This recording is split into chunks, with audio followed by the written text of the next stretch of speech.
As of December 2019, there are 7.7 billion people on Earth. The UN projects that the population will grow to 9.7 billion, almost 10 billion people by 2050.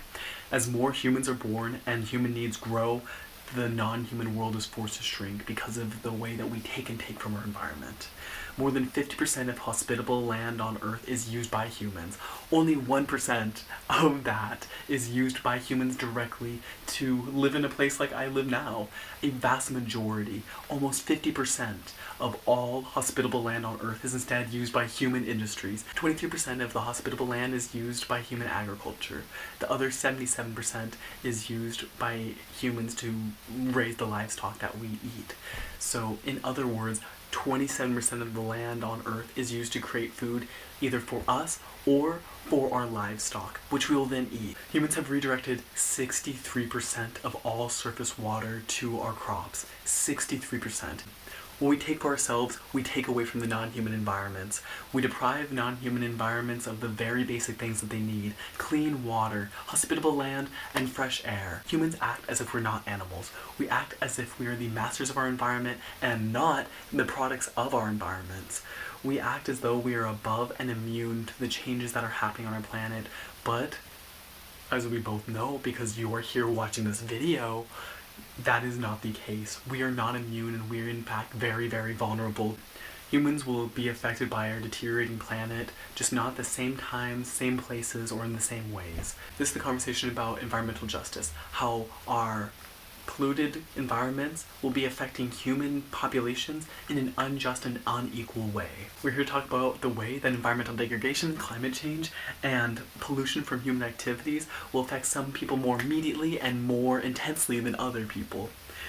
To get into the nitty-gritty, we're going to be using David Pello's critical environmental justice framework. David Pello is a professor of environmental studies and the director of the Global Environmental Justice Project at the University of California, Santa Barbara. And I didn't even have to look at my computer that much to remember all those things. Critical environmental justice creates a comprehensive model to describe who changes in our environment and pollutants in our environment will impact, how they'll be impacted, and why they're being impacted. Pello built his framework on 4 pillars. 1. Intersectionality. 2. Scale. 3. The state. And 4. Indispensability.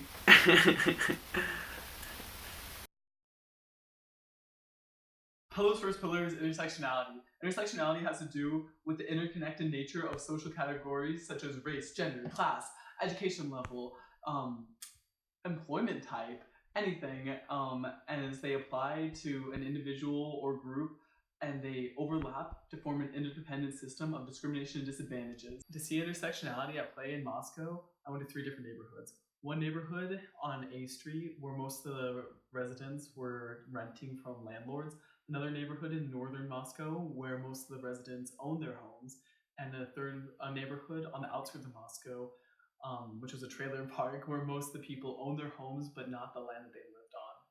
To examine the intersectionality of class and ability, I tested the sidewalks for accessibility to wheelbound people. The first neighborhood I went to was on A Street. To emulate the accessibility of sidewalks to wheelbound folks, I strapped my dear friend Rolf onto some wheels and took him for a walk around the neighborhood. Because of the financial and time limitations of the residents of this neighborhood, the public infrastructure has kind of fallen into disrepair. Look at little Rolf get launched. Imagine if you had to rent a place in this neighborhood and you couldn't walk. Imagine trying to get from place to place. Around the corner I found totally inaccessible sidewalks on a hill with an intense incline. I don't know about you, but I wouldn't want to be rolling down this hill. The big catch is, it's not like this everywhere. On the other side of town, near East D Street, there's a neighborhood where the situation is completely different. Not only do they have sidewalks on both sides of the road, they have bike lanes, and the sidewalks are quality. Look at that boy go. He's not even threatened. They even have a park on the side of the sidewalk. The only major difference between these 2 neighborhoods is income. The third neighborhood I investigated was the Country Homes Mobile Home Park, just outside of town. I can't speak to the quality of the sidewalks because there weren't any. There was just a single unpaved road leading to this community. I can't imagine what this community does when there is extreme weather. The mixture of geographic isolation and poor infrastructure makes survival and success challenge. We build this infrastructure for ourselves, but we're not the only ones impacted. The more than human world is also involved. We don't usually think of our animal neighbors, but they're forced to live alongside us and alongside our trash. We might not be hanging out with wild animals enough to see the direct impacts of our pollutions and trash, but when we look at the domesticated animals that we keep around us, our fuzzy friends, it's hard not to see the effects of our own human trash on them. All forms of life will be impacted differently depending on their relationships with humans. Second pillar is scale. Scale shows how environmental injustices are growing across time and where they are going in space. Scale links together ideas, technologies, and behaviors that either create environmental harms or create environmental resilience tactics across time and across space. An example of environmental justices spreading over space and growing over time is colonization. European settlers colonized the western and southern hemispheres in pursuit of natural resources to feed capitalistic industries. As settlers spread across space, they exploited natural resources. In this way, capitalism encouraged settlers to take more than they needed or wanted from their environment in order to produce a finished product that they could sell for a profit. Now, capitalism don't believe the human race could be where it is now. I don't think that humans would intrinsically, in their heart of hearts, want to take more than they needed from their environment and want to produce it in order to create a profit. Without capitalism, humans would not be acting in such an unnatural and egotistical way. In Idaho, damming has caused irreparable harm to native fish populations, such as the salmon. In 1908, Idaho dammed its first river. Over the next 100 years, Idaho plugged up more and more rivers, causing more and more harm to its native fish populations and its native waterways. The environmental harm caused to Idaho waterways snowballed as hydroelectric power grew over time. In addition to looking at how the human population has grown over space, I think it's important to talk about how it's grown over time. Specifically, as cities grow and grow, they become denser and louder. The sounds of human industries, the sounds of roadways, the sounds of just other people living creates the kind of pollution that is often overlooked and is just such a constant force that we sometimes forget about it. Sound pollution. Some people are disproportionately exposed to the negative effects of sound pollution because they cannot afford to get auditory buffers or because they can only afford to get housing in places that are very loud, such as near airports, near roadways, or near construction zones. Sound pollution is similar to toxic chemical pollutants in that they cause physiological and psychological damage. For example, hypertension, high stress levels, tinnitus, hearing loss, and sleep disturbances are all a consequence of sound pollution. Cities across the world are being poisoned by sound pollution, and without awareness to it, cities across the world are being poisoned by sound pollution, and without awareness to it, cities that become denser and denser will unintentionally become more and more toxic to themselves without creating well-designed infrastructure that limits sound pollution and without being cognizant of the certain kinds of populations that are going to be most impacted by the sound pollution.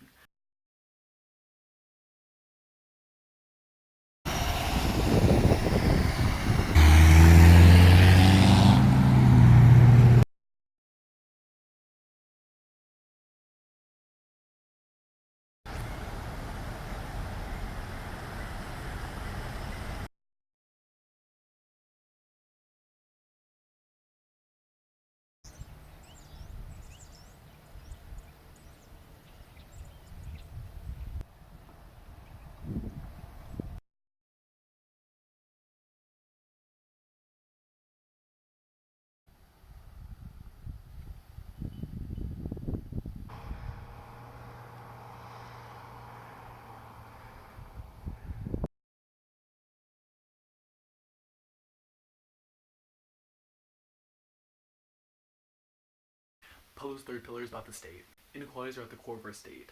Our state reinforces inequalities, and inequalities reinforce our state.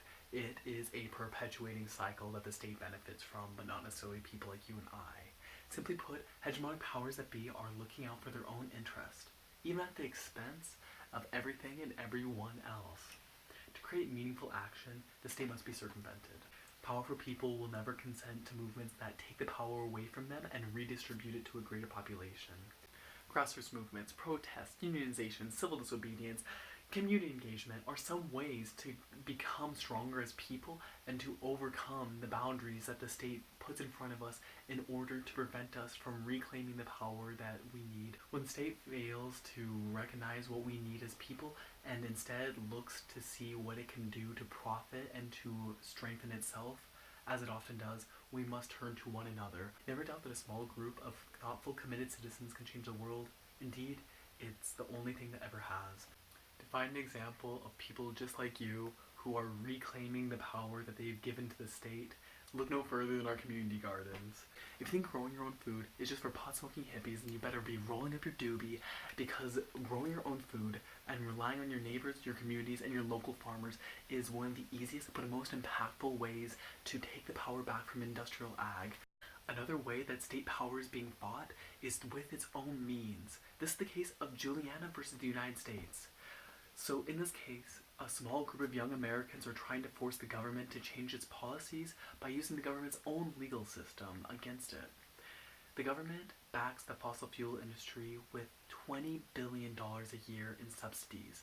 In turn, the government's power is maintained by the fossil fuel industries. The 21 youth plaintiffs, who come from every corner of the United States, are arguing that because the United States is subsidizing fossil fuel industries, the government is polluting the environment and threatening the future for these children, the future for them to live in a hospitable planet, the future for them to live in a productive place, the future for them to have life, liberty, and the pursuit of happiness. Although this case has faced many setbacks, it's slowly but surely forging ahead. U.S. Judge Ann Acton said about this case, "Using my recent judgment, I have no doubt that the right to a climate system capable of sustaining human life is fundamental to a free and ordered society." Palo's fourth pillar is indispensability.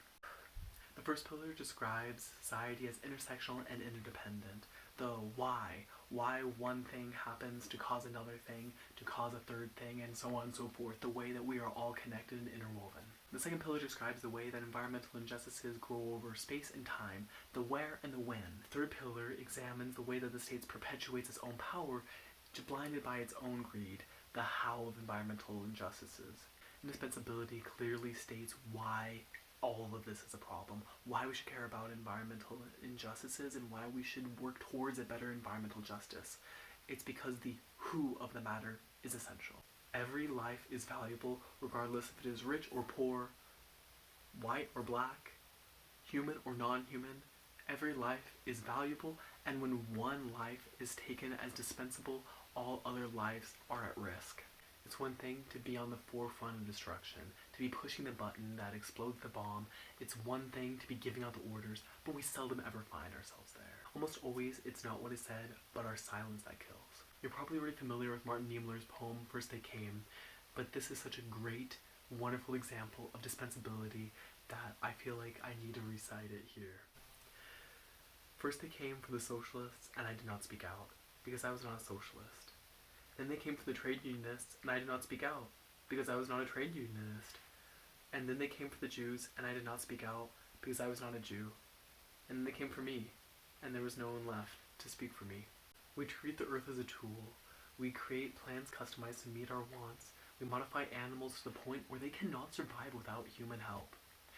We treat pre-existing ecosystems as disposable. Our short-sighted, destructive wants have disastrous consequences. The Palouse was once covered in luscious forests, but settlers cleared those forests to turn the land into farmland. As a direct consequence of industrial farming, the fertile topsoil created over millions of years of geological movements, once treasured by farmers, is now being eroded, requiring the increased use of man-made fertilizers. What we see going on now in the Palouse with the natural topsoils being degraded, we've already seen before in the Dust Bowl. At the turn of the century, farmers in the south plowed native grasslands, destroying pre-existing ecosystems which kept the land together. The crops the settlers planted were unsuitable for the environment. The agriculture practices used by the settlers created a domino effect of disasters, both ecological and social. Widespread famine tested the social fabric of society. In the past, when the environment has been treated as disposable, it has caused disastrous consequences. What do we have waiting ahead for us? When the people who are treated as disposable are gone, What will we do then? For the sake of all human and more than human lives, I hope that we never find out. This is why we need environmental justice. This is why we must treat every life as indispensable. This is why we must be vigilant in protecting the most vulnerable groups. We cannot afford to lose anything at the risk of everything.